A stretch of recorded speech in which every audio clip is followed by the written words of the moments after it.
اللہ پاک اپنے پاک پیغمبر محمد الرسول اللہ صلی اللہ تعالی علیہ وسلم سے مخاطب ہیں، فرمایا میرا پیغمبر ساری کائنات آپ کے خلاف اٹھ کھڑی ہے، برادری، خاندان، علاقے والے، اور آپ کو آفریں بھی دی جا رہی ہیں، دھمکیاں بھی دی جا رہی ہیں، آپ کو لہو لہان بھی کیا جا رہا ہے، لیکن میرا اعلان ہے فاستقم کما امرتا، کائنات اوپر سے نیچے ہو جائے، تیرے قدم کے اندر جنبش نہیں آنا چاہیے۔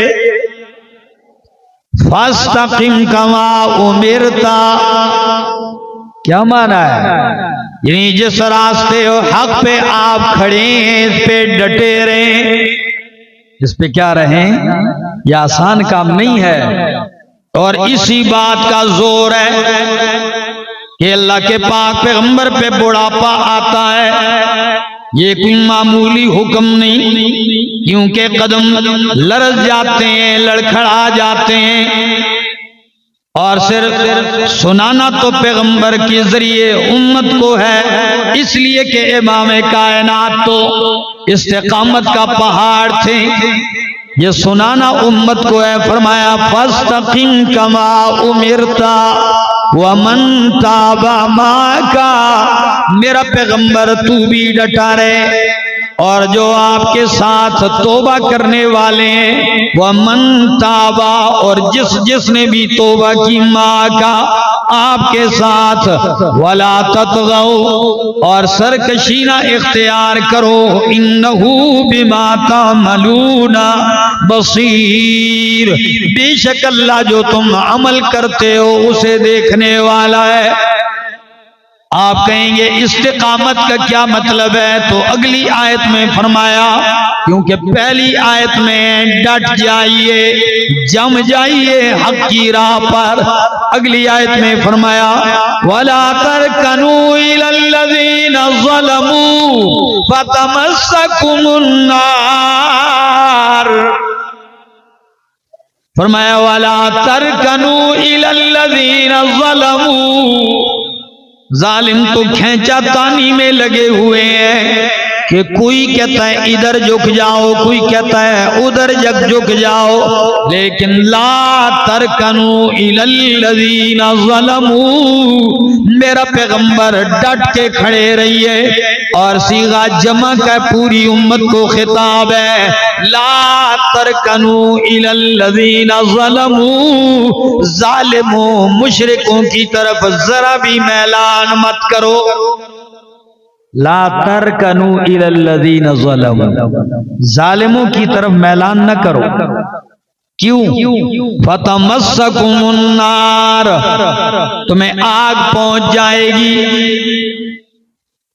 کتنا عجیب جملہ ہے۔ آئیے اسی استقامت پر امام غزالی رحمہ اللہ، بہت بڑے عالم ہیں، عجیب بات کرتے ہیں، کہتے ہیں استقامت اتنی اونچی دولت ہے، اور یہ اتنا مشکل راستہ ہے، ہری پور والوں، ہم نے بڑے بڑے لوگ دیکھے جن کا ماضی کچھ ہے اور حال میں بدل گئے، تہجد میں روتے ہوئے بھی دیکھا، لیکن پھر بے دینی کی راہوں پہ بھی چلتے ہوئے دیکھا گیا ہے۔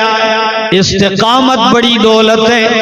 امام غزالی فرماتے ہیں استقامت صراط مستقیم، اللہ کی اطاعت اور شریعت پہ ڈٹ جانا اور اس پہ چلنا، یہ اتنا ہی مشکل ہے کہ پل صراط پہ گزرنا، اس پہ چلنا اتنا مشکل نہیں کہ جتنا دنیا میں صراط مستقیم پہ ڈٹ جانا مشکل ہے۔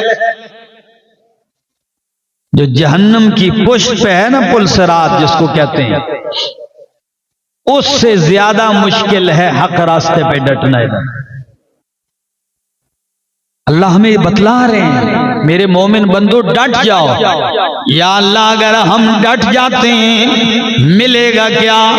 یہ میرے سامنے اللہ کا قرآن ہے، سورت کا نام سورت حامیم السجدہ ہے، اور اسی سورت کا دوسرا نام سورت فصلت ہے۔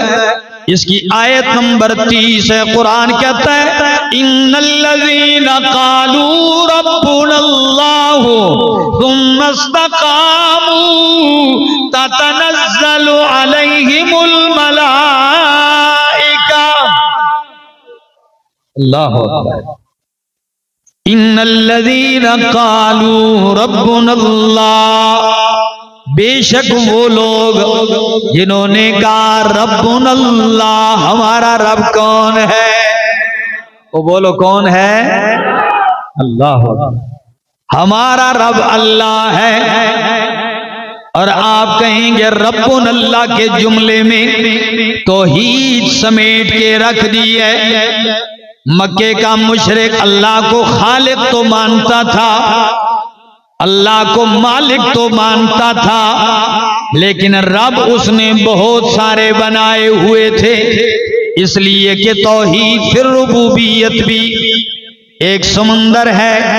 رب کسے کہتے ہیں؟ رب کا معنی سمجھیے، رب کا ایک معنی رب تربیت سے ہے، اور تربیت کہتے ہیں انشاء الشیء حالا فحالا الی حد الکمال، کسی چیز کی پرورش کرنا، اسے پالنا، اس کی ضروریات کو پورا کرتے ہوئے سیڑھی بسیڑھی اسے حد کمال تک پہنچا دینا۔ اور ایک اور معنی سن لو، بہت ہی پیارا معنی ہے تربیت کا، کہ رب لیا گیا تربیت سے، اور تربیت کہتے ہیں ایفاء ضروریات الشیء، ایفاء ضروریات الشیء حالا فحالا لتکمیلہ، کسی چیز کی ساری ضرورتیں پوری کرنا اول سے لے کر آخر تک، اور اسے کمال تک پہنچا دینا۔ تو ہری پور والوں، ماں کے پیٹ سے لے کر اس زمین کے پیٹ تک، موت تک انسان کی سیڑھی بسیڑھی ضرورتیں پوری کرنے والا کون ہے؟ اللہ ہے۔ تو یہی جملہ ہے کہ ان الذین قالوا ربنا اللہ، جنہوں نے کہا ہمارا رب اللہ ہے، ثم استقاموا، اگلا جملہ ثم استقاموا، پھر اس عقیدے پر ڈٹ گئے۔ ہمارے جاننے والے تھے، تو محفل ہوتی تو توحید توحید،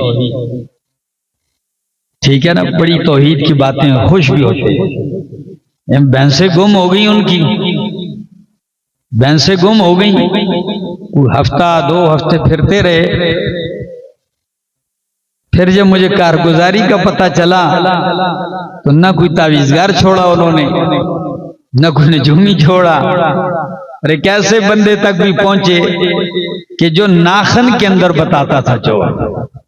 جی جناب، تو کہتے ہیں اس کے پاس گئے، اس نے کہیں ناخن پہ سیاہی لگا دی، اور پھر کہا جی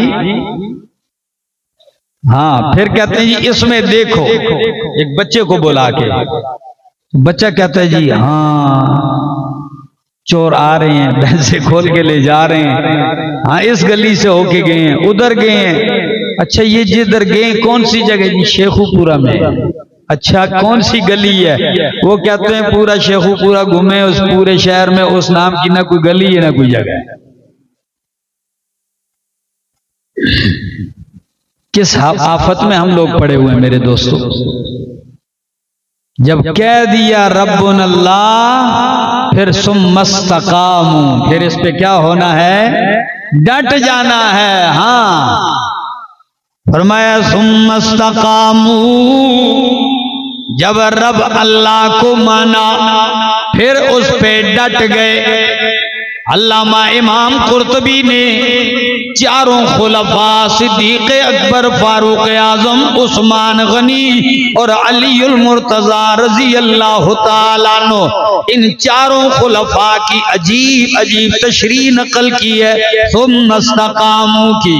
صدیق اکبر سے پوچھا گیا ثم استقاموا کا مطلب کیا ہے؟ صدیق اکبر نے کہا ان الذین قالوا ربنا اللہ ثم استقاموا اے اللہ لم یشرکوا باللہ شیئا کہ توحید کو عقیدہ بنا لیا پھر مرتے مر گیا رب کے ساتھ کسی کو شریک نہیں ٹھہرایا. یہ ہے استقامت. فاروق اعظم رضی اللہ تعالیٰ عنہ سے پوچھتے ہیں استقامت کیا ہے؟ وہ فرماتے ہیں ثم استقاموا للہ علی الطریقۃ لطاعتہ ثم لم یروا روغان الثعالب، کہ ایسا کہ اللہ کی اطاعت والا راستہ، اللہ کی فرمانبرداری والا راستہ اس پہ ایسے ڈٹ گیا کہ پھر لومڑی کی طرح دائیں بائیں چھلانگے نہیں لگاتا گیا. لومڑی کا لفظ استعمال کیا ہے، اس کا بھی کوئی سیدھا راستہ نہیں ہوتا، ادھر ادھر ادھر بھاگتی ہے. کیا لومڑی کی طرح دائیں بائیں نہیں، ڈٹ گیا اللہ کی اطاعت کے راستے پر. اور حضرت عثمان ابن عفان رضی اللہ تعالیٰ عنہ کہتے ہیں استقامت یہ ہے ثم اخلص العمل للہ. ربنا اللہ کہا کہ میرا رب اللہ ہے، میرا رب اللہ ہے. جب اس کو مان لیا ثم اخلص العمل للہ، پھر ساری زندگی اپنا عمل بھی اللہ ہی کے لیے خالص رکھا، اس میں ملاوٹ نہیں کی کسی غیر کی. اللہ اخلص العمل للہ. آج دیکھ لو ہمارے اعمال میں اللہ کے لیے کتنا اخلاص رہے گا، یہ استقامت ہے. اور چوتھے نمبر پر علی المرتضی رضی اللہ تعالیٰ عنہ، شیر خدا کی بات بھی سن لیجئے. وہ فرماتے ہیں ربنا اللہ کہا ثم ادوا الفرائض، پھر اللہ نے جن جن چیزوں کو فرض کیا موت تک اسے بجا لاتا رہا. یہ ہے استقامت. کہ ایک دن تو اتنا رات کو کھڑا رہا کہ آدھی رات تک قیام کیا اور اس کے بعد پورا سال فرض بھی نہ پوچھی.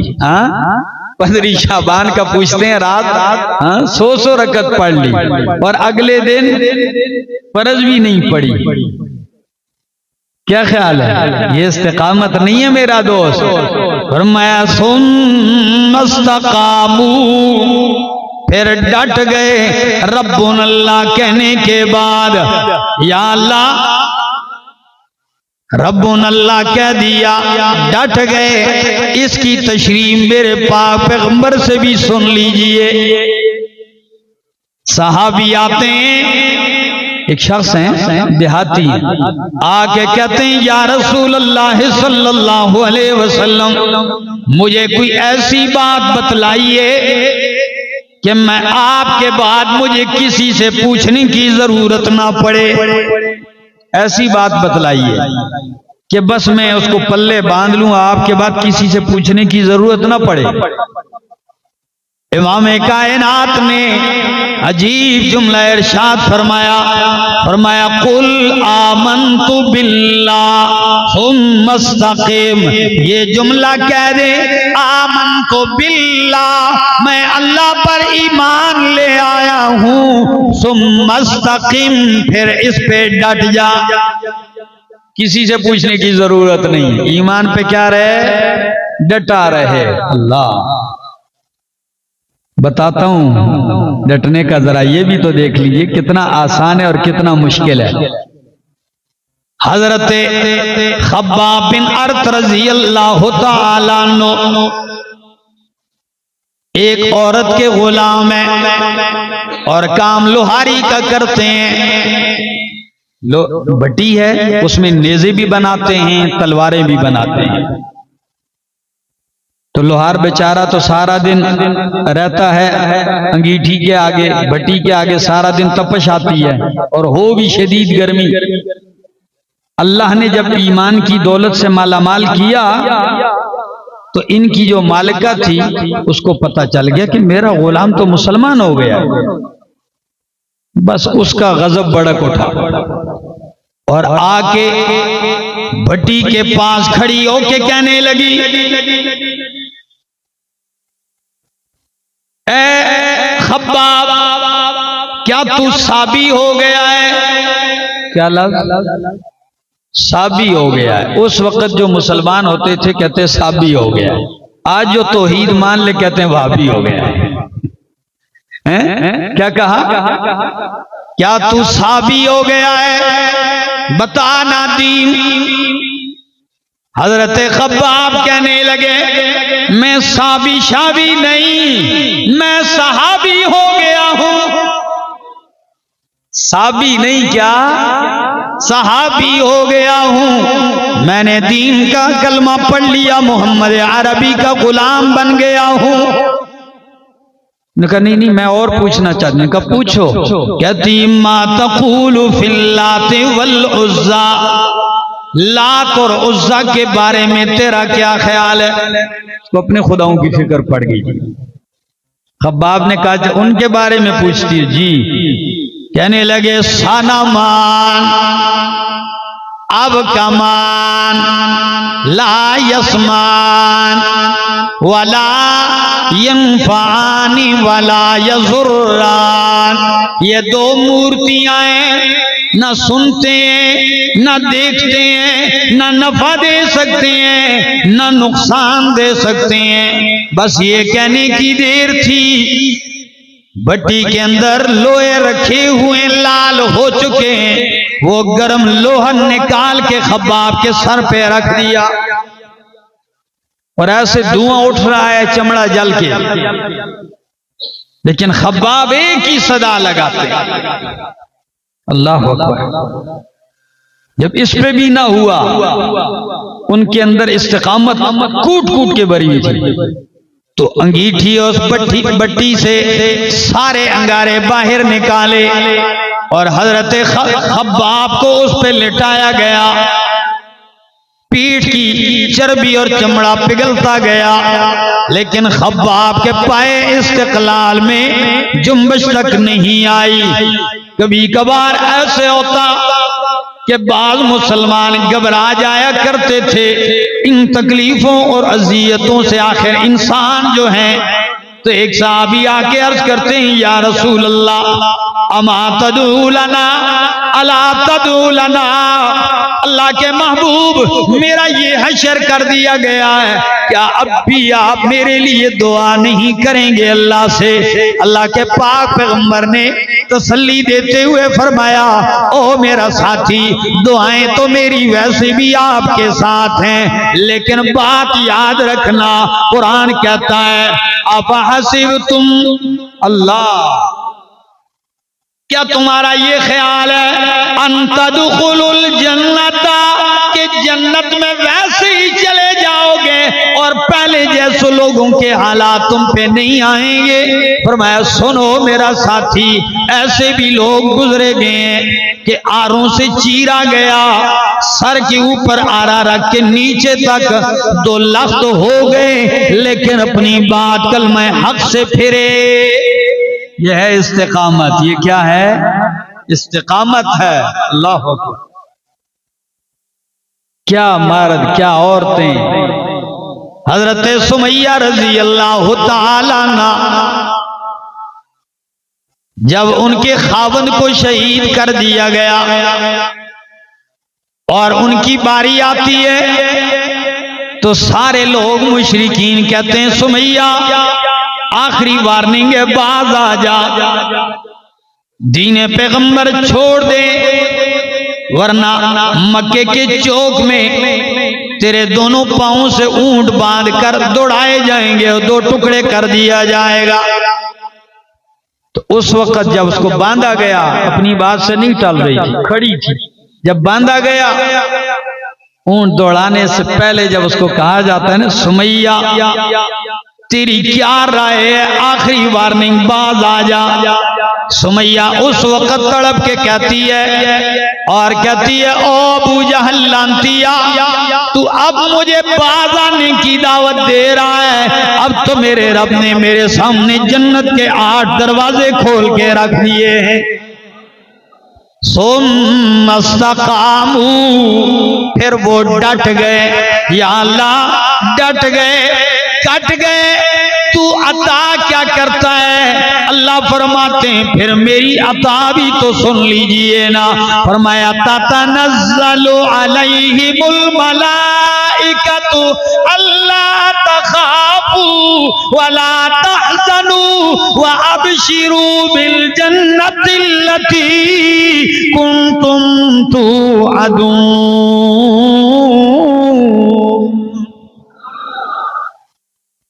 تتنزل علیہم الملائکہ، ان پہ فرشتے اترتے ہیں۔ کیا اترتے ہیں؟ فرشتے اترتے ہیں اور کیا کہتے ہیں ان سے؟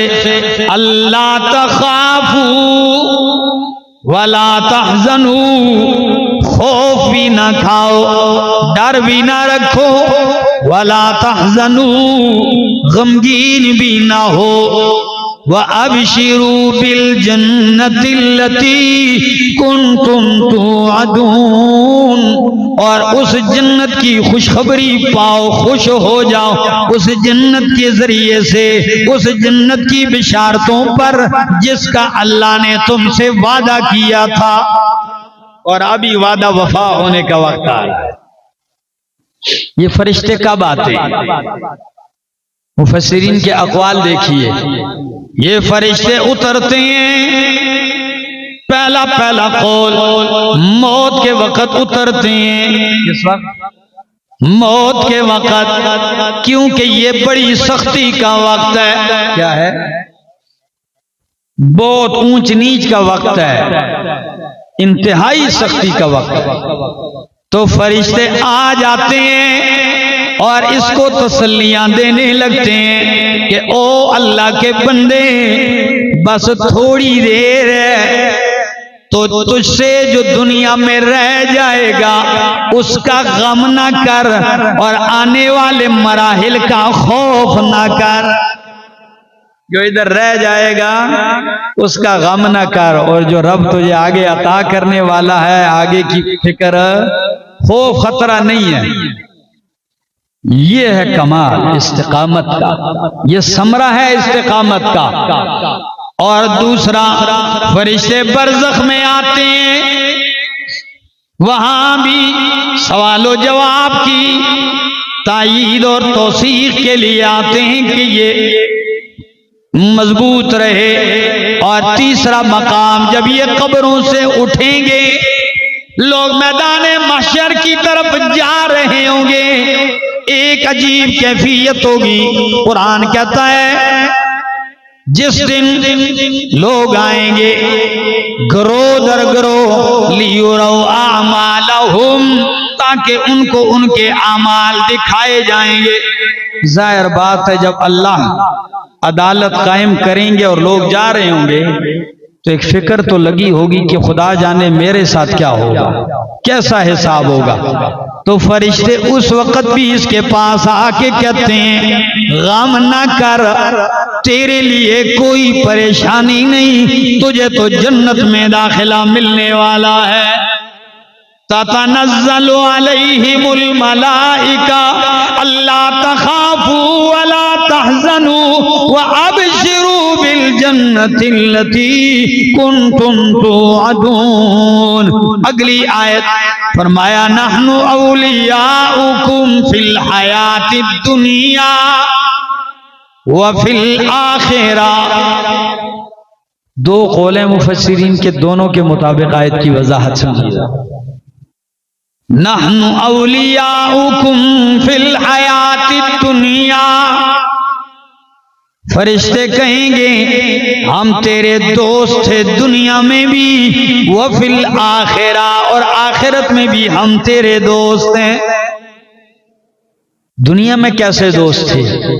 اسی سورہ حامیم السجدہ کو آپ پڑھو گے نا پیچھے سے، تو دنیا میں دوست دو قسم کے، شیاطین بھی بعض بندے پر مسلط ہو جاتے ہیں جب انسان بدی کے راستے پہ چلتا ہے، تو وہ ایسے چمٹ جاتے ہیں نا، پھر مرتے مر جائے گا، ان کی کوشش یہ ہوتی ہے کہ یہ گمراہی پہ ڈٹا رہے، اس کے دل میں وسوسے خیالات، اور اس کے مقابلے میں ایک مومن راستے کا انتخاب کرتا ہے تو اللہ اس کے ساتھ فرشتے لگا دیتے ہیں،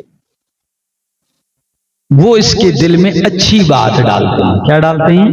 اچھی بات، اچھے خیالات، نیکی کا شوق، نیکی کی طرف رغبت۔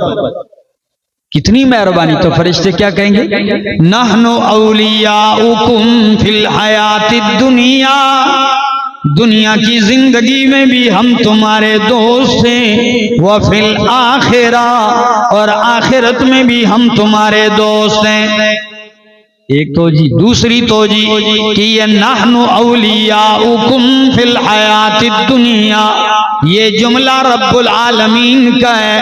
اللہ فرمائیں گے او میرا بندہ، تم میری توحید کے لیے ڈٹ گیا تھا، پھر اسی پہ کٹ گیا تھا۔ او میرا بندہ، دنیا میں لوگوں نے دشمنی کی تیرے ساتھ، اس وقت بھی میں تیرا دوست تھا، تو میرا دوست تھا۔ آج میں اللہ تیرا دوست ہوں، اور میرا اعلان کیا ہے؟ فرمایا وَلَكُمْ فِيهَا مَا تَشْتَهِي أَنفُسُكُمْ وَلَكُمْ فِيهَا مَا تَدَّعُونَ، تمہارے لیے جنت میں جو تمہارا جی چاہے گا، وَلَكُمْ فِيهَا مَا تَدَّعُونَ، اور تمہیں وہی کچھ ملے گا جو تم مانگتے جاؤ گے۔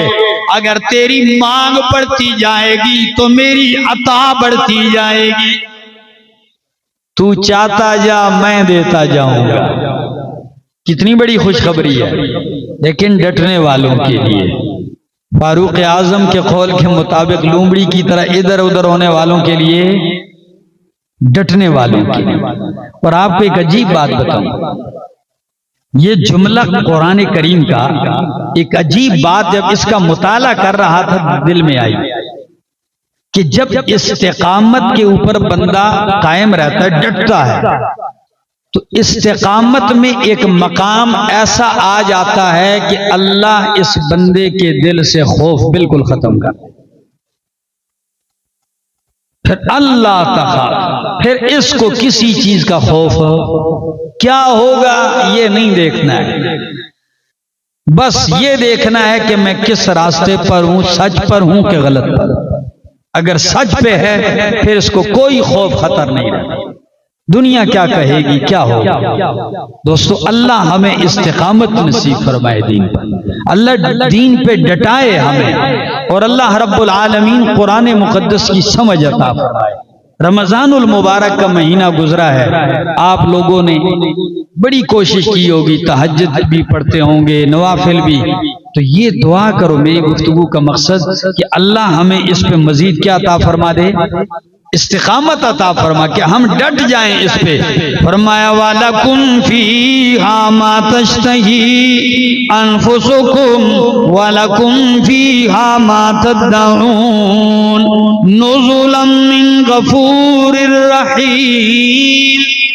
یہ جو کہا جا رہا ہے تمہارے لیے وہ جو جی میں آئے، تمہارے لیے وہ جو تم مانگو گے، یہ کیا ہے؟ اللہ فرمایا نزلا من غفور الرحیم، یہ اس مالک کائنات کی طرف سے تمہاری مہمانی ہے۔ نزولن عربی میں اس مہمانی کو کہتے ہیں جو آنے والے مہمان کی پہلے نمبر پر کی جائے، سب سے پہلی توازو جو کی جائے اس کو کیا کہتے ہیں؟ نزولن۔ فرمایا آئے ہو، قدم رکھا ہے جنت میں، نزولا من غفور الرحیم، پہلی مہمانی ہے کہ تمہیں وہی ملے گا جو تم چاہو گے اور جو تم مانگو گے۔ اور عجیب بات ہے، مہمان بندہ ہے اور میزبان رحمان ہے۔ اللہ، اس جملے کا اثر دیکھنا ہو نا، تھوڑا سا گہرائی میں بھی سوچا کرو۔ اور ایک اور موقع آتا ہے، اللہ آپ سب کو حج اور عمرے پہ لے جائے۔ جب آپ جاؤ گے نا جدہ ایئرپورٹ پہ، آپ اترو گے تو جہاز سے جیسے اترو گے نا، دیکھ لینا سامنے ایک سبز رنگ کا بورڈ لگا ہوا ہے اور اس پہ بہت بڑا کر کے لکھا ہوا ہے مرحباً بضیوف الرحمن، مرحباً بضیوف الرحمن، رحمان کے مہمانوں کو ہم خوش آمدید کہتے ہیں۔ تھکاوٹ ہوتی ہے، احرام میں ہوتا ہے، یقین کیجئے جب پہلی مرتبہ میری نظر پڑی نا، اور میں نے ساتھیوں کو باقی باتیں چھوڑو ذرا اس بورڈ کی طرف دیکھو۔ میں نے کہا کیوں؟ میں نے کہا پار دیکھو کیا لکھا ہے۔ میرے ساتھ بوڑھے بھی تھے نا، میں نے کہا لکھا ہے رحمان کے مہمانوں کو خوش آمدید۔ تو یہ جملہ سن کے کوئی دل میں احساس نہیں ہوا کہ ہم بھی کوئی معمولی لوگ تو نہیں ہیں؟ ہم کس کے مہمان ہیں؟ لوگ کہتے ہیں فلاں شاہی مہمان، میں نے کہا شاہی مہمان ہم ہیں۔ مرحباً بضیوف الرحمن، ڈٹ جاؤ، یہ اعلان سنو گے کیا؟ نزلا من غفور الرحیم، مہمانی ہے غفور الرحیم، بخشنے والے مہربان اللہ کی طرف سے۔ قرآن مقدس کا مطالعہ کرتے آپ کو یہ دو نام میرے مالک کے ضرور آئیں گے کہ ایک اللہ کا نام غفور ہے اور ایک شکور ہے۔ کیا ہے؟ اگر بات دل کو لگ جائے تو اللہ کا نام لے لیں۔